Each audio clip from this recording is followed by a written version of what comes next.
The cafe was barely awake, the sky outside still gray with early morning rain.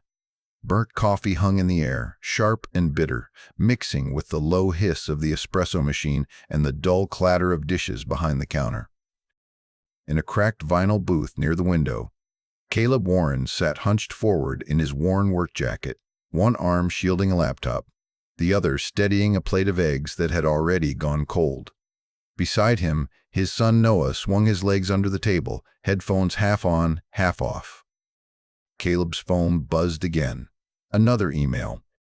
Another reminder that a deadline was closing in fast, whether he was ready or not. Then Noah leaned closer and tugged gently at Caleb's sleeve. "Dad," he whispered, careful not to be heard, "that lady's crying." Caleb followed his son's gaze. 2 booths over, Lena Brooks sat alone, shoulders trembling as she stared into a mug she hadn't touched. Her makeup was smudged, eyes red, her whole body folded inward like she was trying to disappear in plain sight. Caleb looked back at his screen. He didn't have time for this. Life had trained him not to. But Noah spoke again, softer this time. "You always say we shouldn't ignore people when they're hurting." Caleb swallowed, closed the laptop, and stood. As he took his first step toward her booth, Lena lifted her head, eyes raw and guarded. At that exact moment, the cafe door swung open, letting in a rush of cold air and someone whose presence would change everything. Subscribe to Just Dad Things for more powerful single dad stories, and tell me in the comments where you're watching from. Caleb's life ran on routines because routines were the only thing keeping everything from falling apart. Every weekday started before the sun. The alarm buzzed at 4:30, long before Briar Hollow stirred awake. Caleb would lie still for a moment, staring at the ceiling of their small rental house, already tired before the day had begun. Then he'd swing his legs over the bed and get up quietly, careful not to wake Noah in the next room. By 5, the coffee was brewing and the lunch bags were open on the counter. Caleb packed the same things every day: sandwich, apple slices, a note folded small. He never skipped the note. Some mornings it just said, "Love you." Other mornings it said, "I'm proud of you." He wrote them even when he felt like a fraud. Noah shuffled in around 6, hair sticking up, eyes still heavy with sleep. Caleb tied his shoes, poured his cereal, reminded him twice to grab his jacket. They moved around each other like a well-practiced team, but the silence between them had grown heavier over the years. Caleb was always there, but lately even he could feel that he wasn't really present. By 7, they were in the truck, heading toward school and then the warehouse. Briar Hollow's regional distribution center squatted at the edge of town like a concrete beast, always hungry, always demanding more. Caleb worked long shifts moving inventory, solving problems no one else wanted, staying late when others clocked out. Overtime wasn't optional. It was survival. Bills lived in neat stacks on the kitchen table. Rent, utilities, school fees. He paid what he could, when he could. Some envelopes stayed unopened longer than they should have. One missed paycheck wouldn't just be inconvenient, it would be catastrophic. The house wasn't much, but it was stable. Losing it would mean pulling Noah out of school, starting over somewhere cheaper, somewhere worse. His ex-wife hadn't left in a storm. No screaming, no court battles. Just a quiet conversation one night and a suitcase gone the next morning. Noah was 3. Caleb remembered standing in the doorway afterward, holding a toddler who kept asking when Mom was coming back. She never fought for custody. Never called much either. That silence settled into Caleb's bones and hardened there. He told himself staying angry made him strong. It kept him moving. It kept him focused. But over time, anger turned into something duller, exhaustion that never lifted. Noah noticed everything. He noticed when Caleb stopped laughing at silly jokes, when family photos always showed his dad smiling with his mouth but not his eyes, when dinner became faster and quieter, when conversations turned into reminders and schedules instead of stories. One night, while Caleb helped with homework, Noah asked, "Dad, why don't we do fun stuff anymore?" The question landed harder than any bill notice. Caleb wanted to say, "We will soon," or "Things will get better." Instead, he just squeezed Noah's shoulder and said, "We're doing our best, buddy." It wasn't a lie, but it wasn't the whole truth either. Caleb's greatest fear wasn't losing his job. It was failing Noah without realizing it, being so busy holding everything together that he forgot to actually live. He promised himself he would never be the parent who disappeared. Yet some nights, staring at the glow of his laptop long after Noah fell asleep, he wondered if he was already halfway gone. Still, every morning he showed up. He always showed up. He went to parent-teacher meetings in his work boots.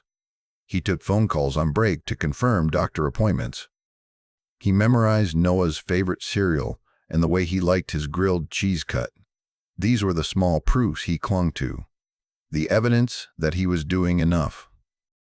But deep down, Caleb knew how thin the margin was. One mistake, one layoff, one misunderstanding at work, and the fragile balance he'd built would collapse. That was why, sitting in that cafe booth, with emails piling up and time slipping through his fingers, he felt panic tighten in his chest.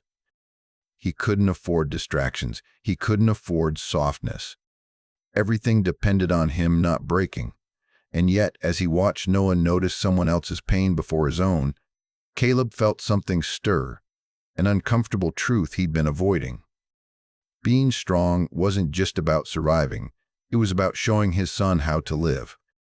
Marianne Holt did not like mornings in cafes. They were inefficient, too slow, too loud in the wrong ways. She preferred her coffee black, poured into a travel mug, consumed while walking and checking emails. Sitting still felt like wasted time. But that morning, she was already behind. Her car was in the shop, corporate had added an unscheduled video call to her calendar, and she had exactly 12 minutes before she needed to be back on the road. The cafe in Briar Hollow was the closest place, with reliable Wi-Fi, so she stepped inside, rain clinging to her coat, heels clicking sharply against the tile. Marianne Holt looked exactly like someone in charge. Her blazer was tailored, her hair pulled back tight, her posture rigid with purpose. She carried herself like a woman who had spent her life proving she belonged in rooms that were never built for her comfort. Numbers made sense to her, systems did. People were harder. She ordered quickly, barely glancing at the menu, and took a seat near the counter. As her laptop booted up, she scanned the room without meaning to. It was a habit assessing spaces, noting inefficiencies, filing away impressions. That's when she noticed Caleb. He was standing now, halfway out of a booth, his laptop still open behind him, his son sitting alone with a plate of untouched eggs. Caleb's shoulders were tense, his attention completely off his work as he leaned toward a woman in the next booth. Marianne frowned. She recognized his face, though she'd never spoken to him. Caleb Warren. Warehouse floor, logistics support. Solid attendance, reliable hours. One recent red mark, a missed deadline that had forced her team to scramble late on a Friday. She'd circled his name in her notes. Now she watched as he spoke quietly to Lena Brooks, another employee she knew only from spreadsheets and headcounts. Lena's posture was closed off, eyes down, clearly emotional. Caleb stood there longer than Marianne thought was appropriate, his body angled protectively, like whatever was happening mattered more than the work waiting on his screen. Marianne's jaw tightened. This was exactly the problem she'd inherited. Too much softness. Too much allowance for personal distractions. The Briar Hollow distribution center was underperforming, and corporate wanted results, not excuses. She had been brought in to clean things up, to streamline, restructure, and, if necessary, cut. She glanced at her watch. Time was ticking. Deadlines didn't pause for feelings. From her seat, she could see everything clearly, the open laptop, the idle hands, the missed minutes. What she couldn't see was the weight behind Caleb's eyes, or the way his son watched him with quiet pride. She didn't hear Noah's earlier whisper. She didn't know what Lena was carrying. All she saw was inefficiency, Caleb felt her before he fully saw her. There was a pressure in the room, a shift in the air that made his shoulders stiffen. When he glanced toward the counter, their eyes met briefly. The look Marianne gave him wasn't angry. It was colder than that. Evaluating. Measuring. The kind of look that decided futures. Caleb's stomach dropped. He knew that look. He'd seen versions of it before, from supervisors, from landlords, from people who had power and didn't yet know what to do with it. It was the look that said, "You are already behind." He stepped back slightly from Lena's booth, suddenly aware of how this must appear. Laptop abandoned. Work unfinished. Personal drama unfolding in public. Lena noticed too. She followed Caleb's gaze and saw Marianne watching them, her expression unreadable. Lena's shoulders curled inward immediately, shame flooding her face. She wiped at her eyes, mortified, as if she'd just been caught breaking an unspoken rule. Caleb felt torn in two directions. Part of him wanted to retreat, to apologize, to sit back down, reopen his laptop, prove again that he was responsible, dependable, worthy of keeping his job. That part of him had kept him alive for years. The other part, the one Noah had woken up, refused to move. Marianne returned her attention to her screen, fingers flying across the keyboard. But her mind wasn't fully on the email anymore. She replayed the image of Caleb standing there, his son left waiting, work untouched. This is why numbers slip, she thought. This is why targets are missed. She told herself she wasn't judging the man, just the behavior. That professionalism required boundaries. That leadership meant making hard calls without getting tangled in personal stories. She'd learned that lesson the hard way. Years ago, early in her career, she'd let empathy slow her down. She'd trusted people who couldn't deliver. It had cost her promotions, respect, credibility. She'd rebuilt herself by drawing clean lines work on one side, feelings on the other. Those lines had protected her. Now she watched Caleb return to his booth, his movements careful, controlled. He closed his laptop but didn't open it again. Instead, he leaned down to speak quietly to his son, his face softening in a way that felt almost out of place in a morning ruled by deadlines. Marianne didn't understand that softness, but she filed it away. By the time she stood to leave, coffee untouched, she had already made an internal note. Caleb Warren would need watching. Close watching. As she stepped back out into the rain, she had no idea that the assumptions forming in her mind would soon be tested, or that the man she just dismissed as distracted would challenge everything she believed about strength, leadership, and what professionalism really looked like. By mid-morning, the warehouse was already humming with tension. Forklifts whined across concrete, pallets thudded into place, and the overhead lights buzzed like they always did. Caleb had barely settled into his station when a sharp voice cut through the noise. A supervisor waved frantically from the far end of the floor, his face pale. A shipment meant for one of their largest clients had been misrouted overnight. Not delayed. Not short. Gone. Within minutes, the floor shifted from controlled chaos to outright panic. Managers clustered near a computer terminal, voices overlapping, fingers stabbing at screens. Someone blamed the night crew, someone else blamed the system update. No one wanted their name attached to the mistake. Caleb didn't say anything at first. He walked the floor, eyes scanning labels, manifests, and doc numbers. He asked quiet questions, listened carefully, and pieced together the story the way he always did, by paying attention instead of talking over people. He noticed a junior employee, barely out of training, standing frozen near the loading bay, hands shaking. Caleb crouched beside him. "Hey," he said calmly, "breathe. Walk me through what you did." The kid's voice cracked, but he talked. Caleb listened. Within moments, the problem took shape in his mind. The shipment hadn't vanished. It had been rerouted automatically after a barcode misread, pushed to a secondary distribution hub 2 towns over. Fixable. Caleb moved fast then, but never frantic. He rerouted the digital manifests, made 3 calls, and coordinated with drivers already on the road. He volunteered to stay late, to follow the fix through personally. No one had to ask him. By early afternoon, the crisis was contained. The client would get their shipment. The contract was safe.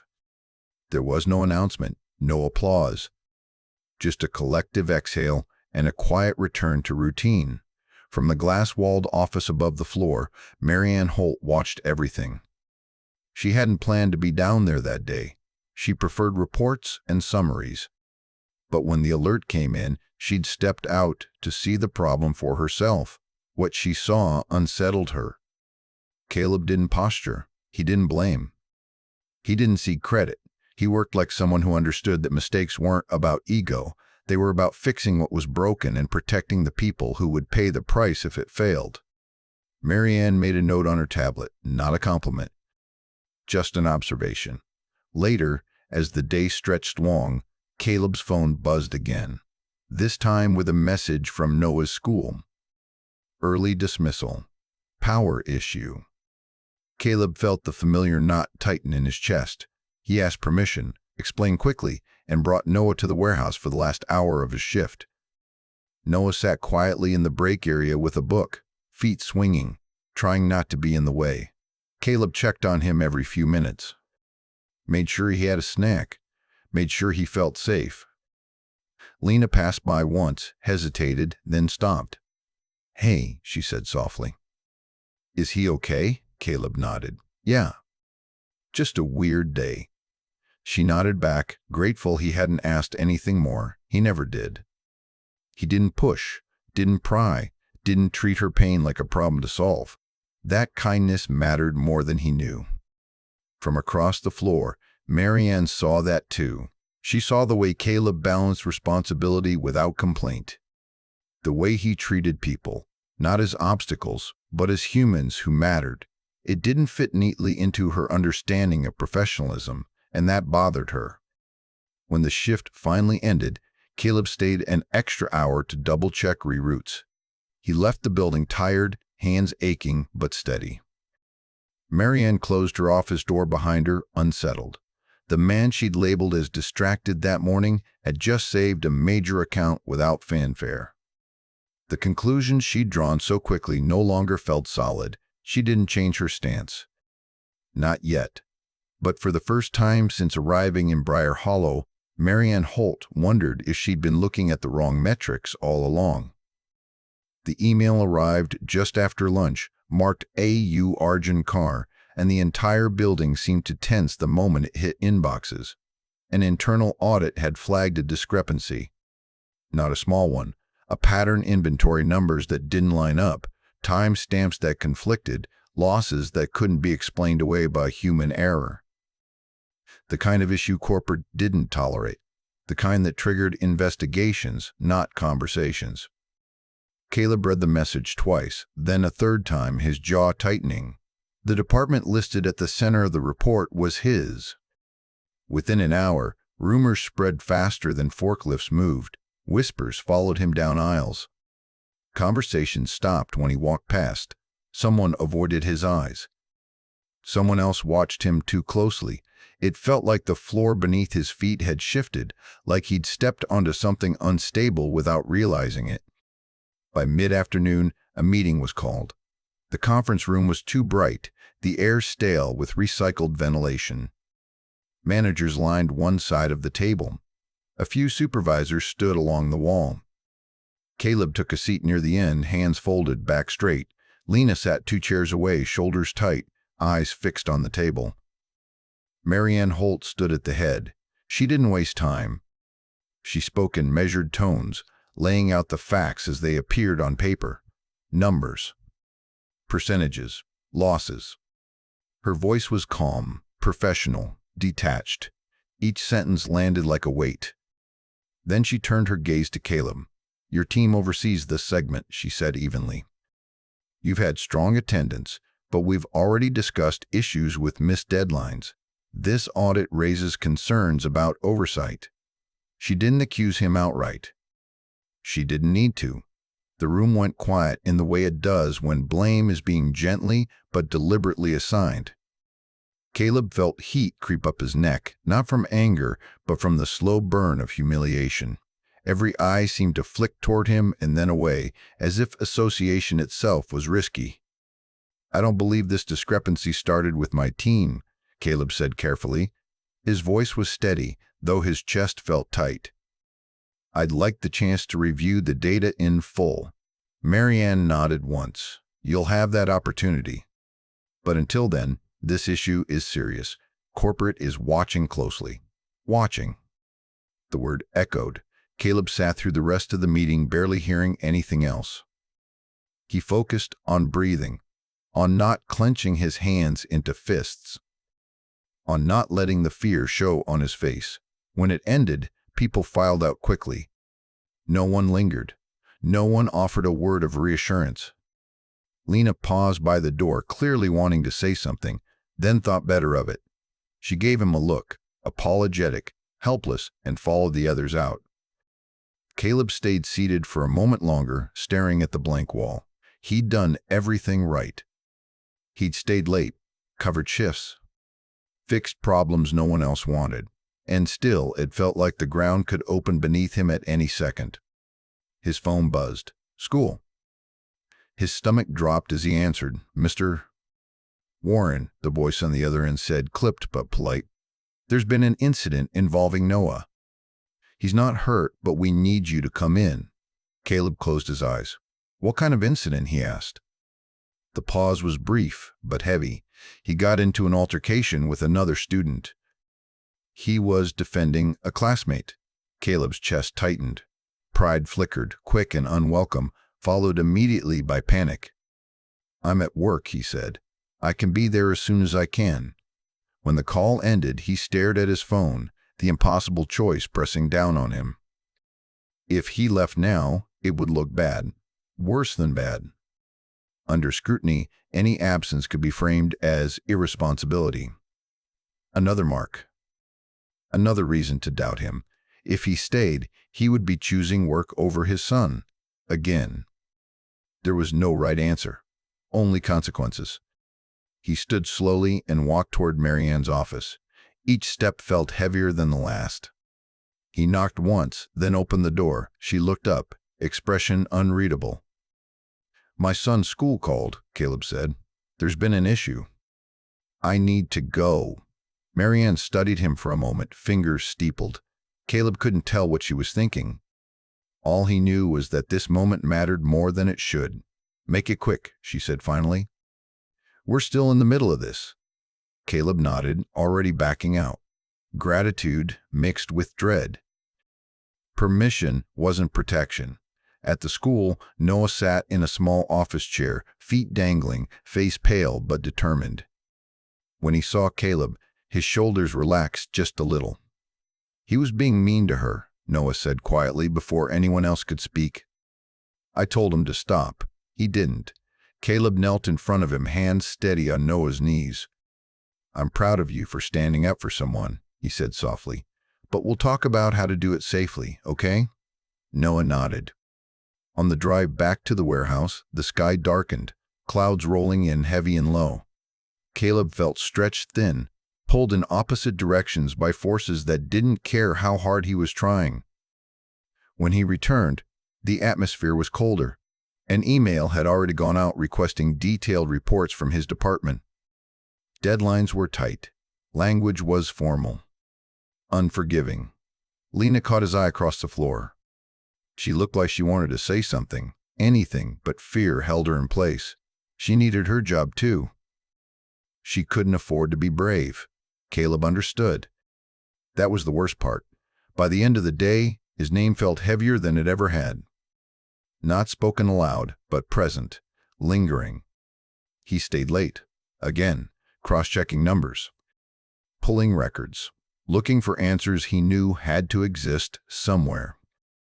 As the lights dimmed one by one and the building emptied, Caleb finally sat back, exhaustion crashing over him. He pressed his palms into his eyes and exhaled slowly. He had never been afraid of hard work, but this quiet threat, This slow unraveling felt different. For the first time in years, Caleb wasn't sure that showing up would be enough. The warning came the next morning, delivered without ceremony. Marianne called Caleb into her office just after the shift began. The blinds were half closed, the room dim despite the fluorescent lights overhead. A single folder lay on her desk, neatly aligned, his name typed on the tab. She didn't raise her voice. She didn't soften it either. "Corporate has reviewed the preliminary findings," she said, folding her hands. "Until this audit is resolved, your position is under formal review." Caleb stood straight, hands at his sides, listening. "One more issue," Marianne continued, eyes steady on his, "and we'll have to let you go." The words landed with a quiet finality that felt worse than shouting. Caleb nodded once. "I understand." He walked out of the office with his back straight and his face calm, but by the time he reached the warehouse floor, his legs felt unsteady. Every sound seemed louder, every movement sharper. He worked through the morning like a machine, careful, precise, terrified of making even the smallest mistake. That evening, he drove home in silence. Noah talked about his day, about a math quiz, about a kid who made everyone laugh at lunch, but Caleb only half heard him. His mind was elsewhere, looping through numbers, timelines, what-ifs. At home, Caleb moved through the familiar motions: dinner, dishes, homework, bedtime. He tucked Noah in, pulled the blanket up to his chin, and kissed his forehead like he always did. "I love you," Noah murmured, already drifting. Caleb stood in the doorway a moment longer than usual before turning off the light. The house fell quiet. At the kitchen table, Caleb finally let himself stop moving. Bills were spread out in front of him like accusations. Rent overdue. Utilities past due. A final notice he hadn't opened yet, still sealed like it might explode if he touched it. He stared at them until the numbers blurred. For years he'd told himself that strength meant endurance. That if he just kept going, kept working, kept sacrificing, everything would eventually even out. He had buried grief under responsibility, anger under routine. He hadn't allowed himself to want anything beyond survival. Now, sitting alone under the dim kitchen light, that armor cracked. He pressed his elbows into the table and lowered his head into his hands. No sobs. No dramatic collapse. Just a deep, shaking breath that refused to steady. What if it's not enough? The thought whispered. What if staying strong had cost him joy? What if, in trying to be everything for Noah, he'd forgotten how to be himself?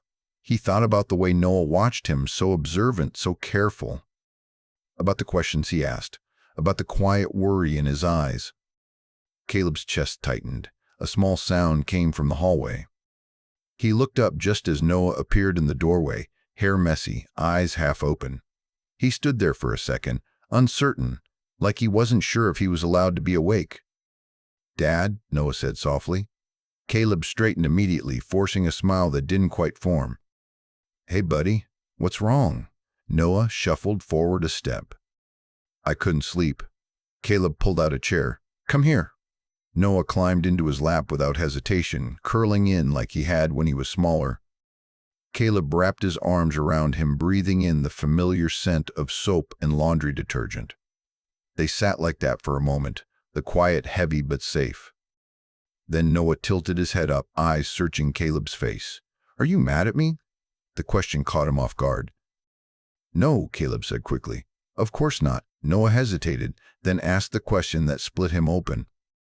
"Is this happening because of me?" Caleb's throat closed. He held Noah tighter, blinking hard. "No," he said, voice breaking despite his effort. "None of this is your fault." "Ever." Noah nodded slowly, like he wanted to believe him but wasn't sure yet. He rested his head against Caleb's chest, listening to his heartbeat.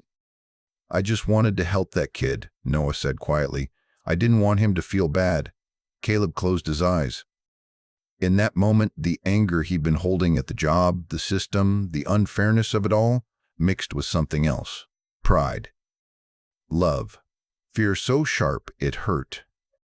He realized how close he was to losing everything that mattered. Not because he'd failed as a worker, but because the world was indifferent to how hard he was trying.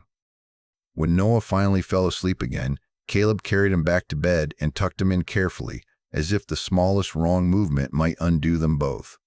Back at the kitchen table, the bills were still there. The future was still uncertain, but now, so was something else. Caleb wiped his eyes, squared his shoulders, and made himself a quiet promise. Whatever happened next, he would not let his son believe that kindness was a mistake or that love was something you paid for with loss.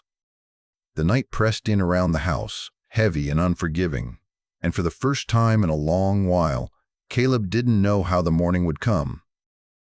The meeting was scheduled for 9 sharp, and by 8:50, the warehouse floor already felt different. People moved more quietly. Conversations stayed low and unfinished. Everyone knew what this was about, even if no one said it out loud.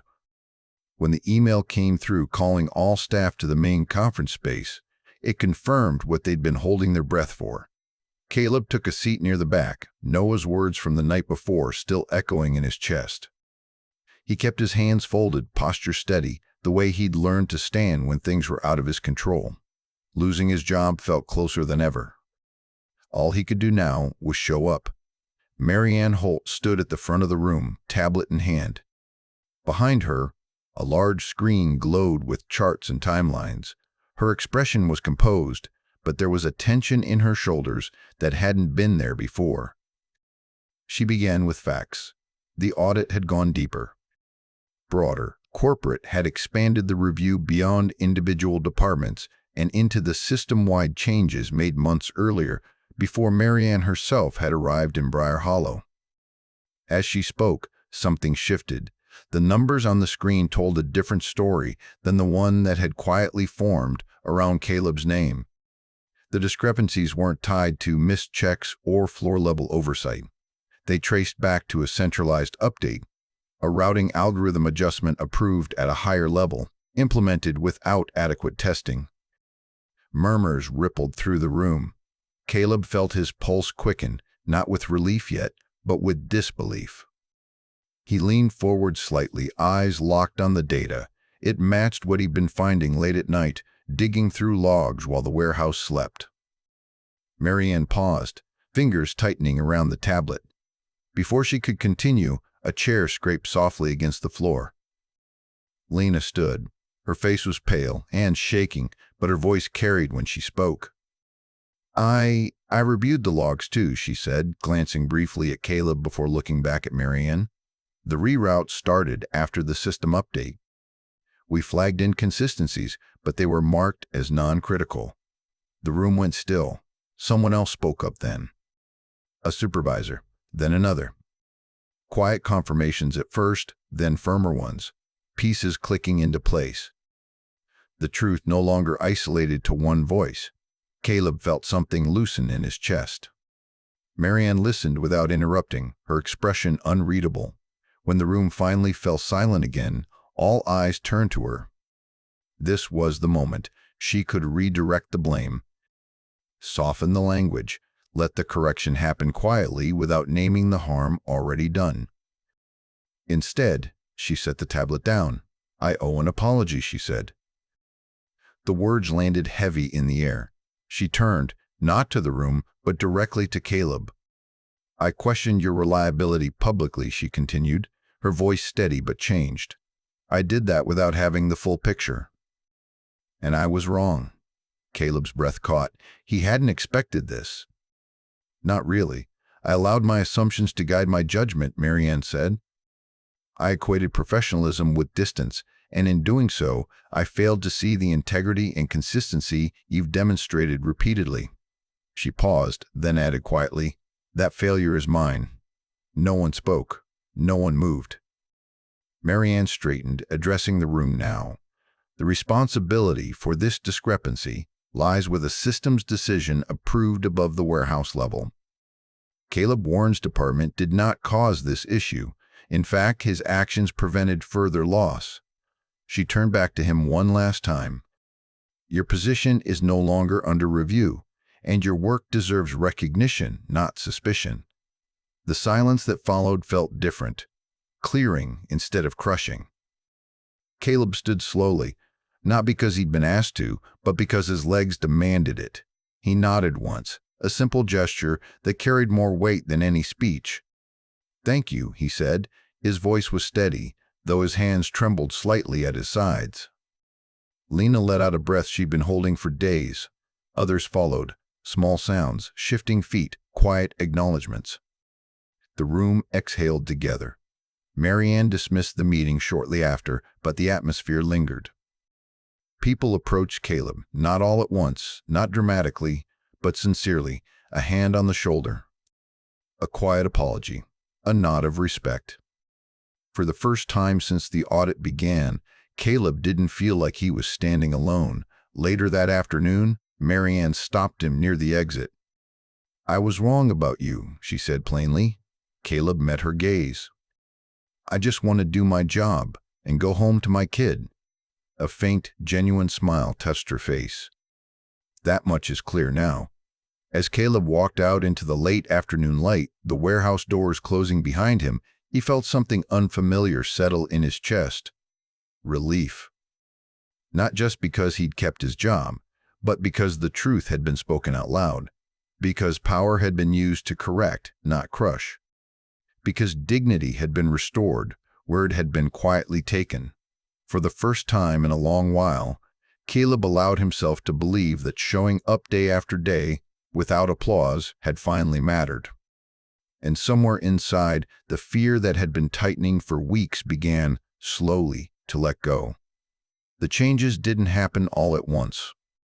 There was no dramatic announcement, no sudden transformation of the warehouse into something gentle and forgiving. Work was still work. Deadlines still mattered. The building still buzzed and clattered the same way it always had. But something fundamental had shifted. A week after the meeting, Caleb was called back into Marianne Holt's office. This time, there was no folder waiting on the desk. Marianne gestured for him to sit. She looked different, not relaxed exactly, but less armored. The sharp edge in her posture had softened into something more thoughtful. "We're restructuring floor oversight," she said. "I want you leading logistics coordination for your section. You've already been doing the work. This just makes it official." Caleb blinked. "I don't." She held up a hand. "This isn't charity. It's recognition. You see problems before they escalate. You protect people without compromising results. That's leadership." The role came with more predictable scheduling. Fewer surprise late nights. A small pay increase that wouldn't change everything, but would ease the constant pressure enough to breathe. Caleb walked out of the office with his shoulders lighter than they'd felt in years. The changes at home were quieter, but deeper. He started getting home before dark more often. Some nights, he and Noah cooked dinner together, laughing when something burned or spilled. Homework stopped feeling like a race. Bedtime stories came back, sometimes short, sometimes long, but always unhurried. Noah noticed first. "You don't look tired all the time anymore," he said one evening, curled up on the couch. Caleb smiled. "I still am. Just not the same way." At work, Lena found her footing too. With the audit behind them, she didn't retreat back into invisibility. She signed up to volunteer at a local after-school program, the kind that didn't ask about perfection or credentials, just consistency. She started helping kids with homework, listening to their stories, showing up every week without fail. One afternoon, she told Caleb about a teenager she'd been working with, a girl who'd never thought college was possible until someone bothered to explain how applications worked. "I don't need a title to matter," Lena said, more to herself than to him. Caleb nodded. He understood that better than most. Marianne, too, began to change in ways that weren't obvious on paper. She spent more time on the floor, asked more questions, listened longer before deciding. Her authority didn't disappear. It sharpened, grounded now in understanding instead of distance. One evening, as Caleb packed up to leave, she stopped him. "You did more than fix a problem," she said. "You showed me something I forgot." He didn't ask what. He didn't need to. Life didn't suddenly become easy. Bills still arrived. Noah still had hard days at school. Caleb still woke up tired some mornings, still worried about the future, but the constant edge was gone.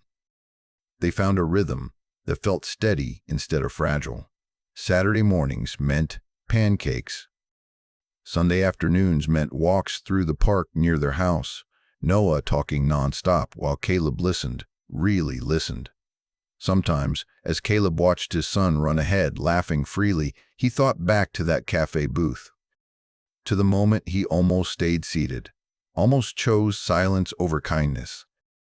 Everything that followed, fear, confrontation, truth, change, had grown from that one small decision to stand up.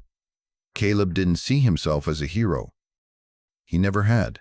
He was just a father who showed up, a worker who did his job, a man who learned, slowly and painfully, that survival didn't have to be the only goal. And for the first time in a long while, that felt like enough. The house was quiet in the way only evenings could be, soft, settled, safe. Caleb sat at the small kitchen table with Noah across from him, both of them wrapped in oversized sweatshirts, steam rising from two mismatched mugs of hot chocolate. Rain tapped gently against the window, not urgent like it had been before, just steady, like it knew it was welcome now. Noah took a careful sip and smiled, chocolate smudging the corner of his mouth. "This is good," he said. Caleb smiled back. "You helped make it." They sat there for a while without rushing. No screens, no emails, no looming deadlines, just the quiet comfort of being together, the kind Caleb had once believed he didn't have time for. As he watched his son talk about his day, about a book he was reading, about a joke he couldn't wait to tell again, Caleb thought back to that morning in the cafe, to the moment he almost stayed seated, almost convinced himself that being strong meant looking away. He understood now that strength wasn't about carrying everything alone. It wasn't about never breaking or never needing help. It was about showing up, really showing up, when it mattered, even when it was uncomfortable, even when it cost something. Noah yawned and leaned back in his chair, eyes heavy. Caleb stood, rinsed the mugs, and tucked his son into bed, pulling the blanket up and smoothing his hair. "Dad?" Noah murmured. "Yeah? I'm glad you talked to that lady at the cafe." Caleb swallowed, his throat tight with emotion. "Me too, buddy." He turned off the light and stood in the doorway for a moment, listening to Noah's steady breathing, feeling the quiet promise of tomorrow settle in his chest. Life wasn't perfect. It never would be. But it was honest. And it was theirs. If this story touched you, subscribe to Just Dad Things for more single dad stories, and tell us in the comments where you're watching from.